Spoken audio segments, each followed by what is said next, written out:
Everything is just so good. When against the sky and now we play together, will we be fun? Together when they go outside to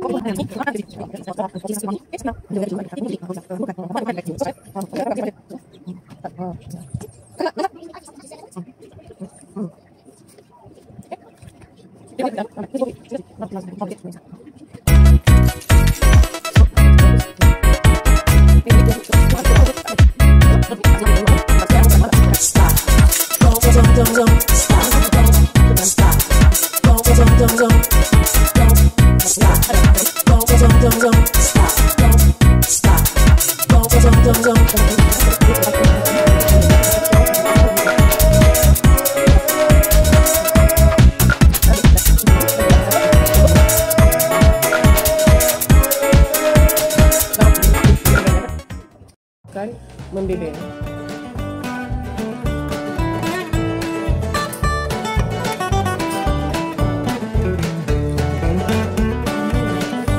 Tangan tu kita ulang semalam. Masukkan.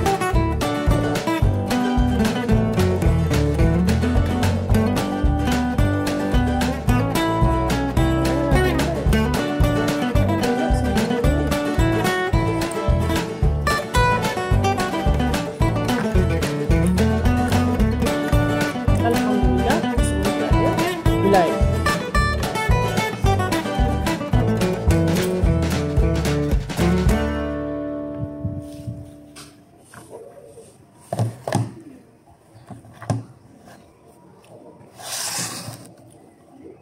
Alhamdulillahilladzi at'amana wa saqana wa ja'alana minal muslimin. Amin. Okay, 1, 2, 3, action. Okay. Memandangkan kita dah boleh bekerja di office, kita dah boleh balik ke rumah ataupun pergi melancong atau pergi ke luar negara.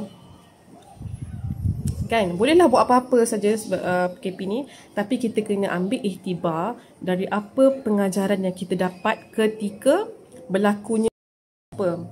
Okay, ini just bercerita pada mereka yang mungkin suka selfie pasal itu, pasal ini.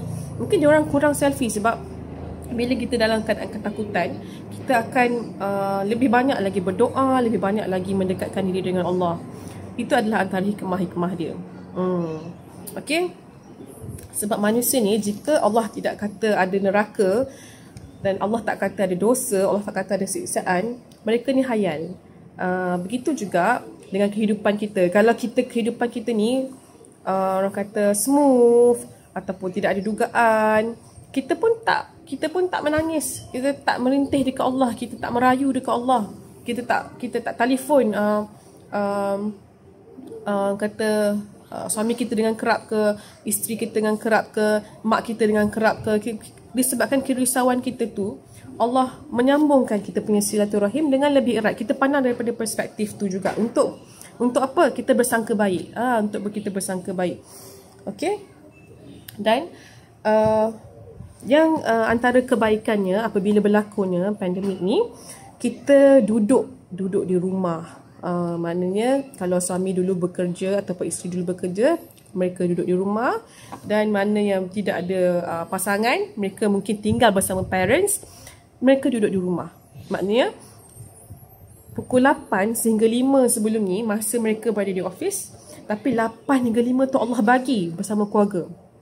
Allah bagi dekat situ, kita diuji pula. Apa kita nak buat kalau kita dah bersama keluarga kita? Adakah kita nak makan berjemaah? Adakah kita nak menambahkan lagi ibadah? Kan?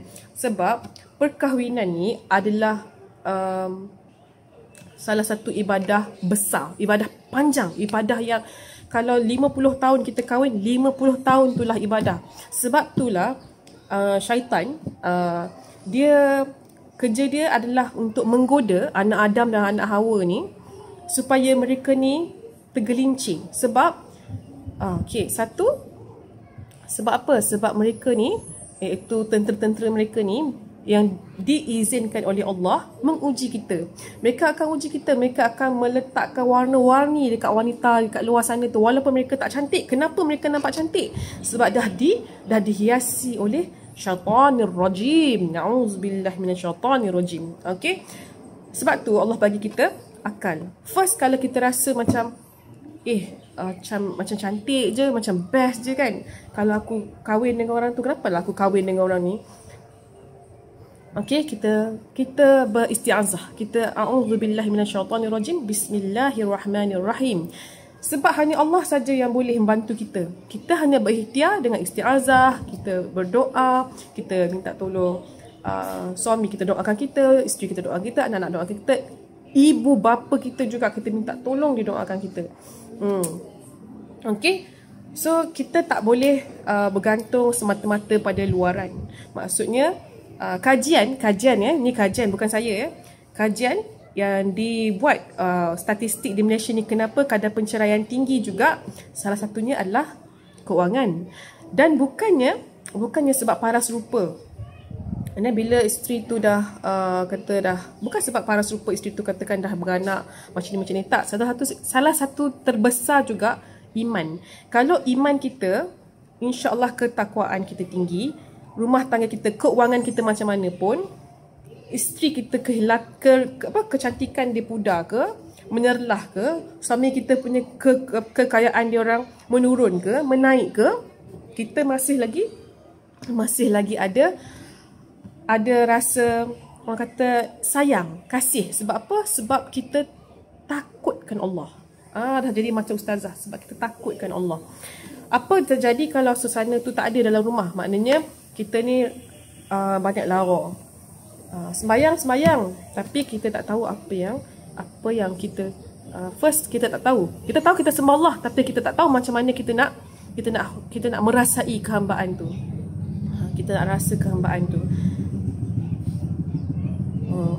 Okey. So pokok pangkal dia adalah bukan sebab wanita tu tak pandai masak ke, bukan sebab lelaki tu tak rajin ke, cari duit ke. Sebab apa? Punca penceraian tu iman. Bila iman seseorang tu telah pudar ataupun dicabut dari hati dia, dia senang nak masuk sampah sarap ni. Macam saya punya guru saya pernah cerita dulu, kita punya hati, kita punya ni, kolam kita ni, kalau kita hiasi, kita tanam pokok, kita tanam pokok buah, kita tanam pokok bunga, kita nak kena selalu siram, selalu baja dengan zikir, dengan solat, dengan selawat, dengan doa, dengan melakukan ketaatan dan meninggalkan kemungkaran. Bila kita melakukan perkara-perkara mungkar, akan tumbuhlah lalang, akan tumbuhlah banyak parasit-parasit dekat dalam taman kita, dalam kolam kita tu, yang akan makan hasil-hasil tumbuhan-tumbuhan kita, yang akan membinasakan taman kita. Maknanya rama-rama dah tak datang, kita punya lebah dah tak datang, apa lagi, burung yang burung kelicap kan suka mandi-mandi dekat pokok tu tak datang. Yang datang ular, yang datang apa lagi, burung yang burung kelicap kan suka mandi-mandi dekat pokok tu tak datang. Yang datang ular, yang datang biawak, yang datang na'udzubillah, kalau biawak tu boleh makan orang, dia makan biawak. Yang datang na'udzubillah, kalau biawak tu boleh makan orang, dia makannya. Sebab apa? Sebab ada macam-macam, ada tikus dalam tu, ada lipan dalam tu, ada lipas dalam tu. Tinggal tak ada kalajengking dalam tu. Jadinya itu antaralah mukadimah. Tak? Shocking. Okey, itu adalah perkongsian. Let's try to buy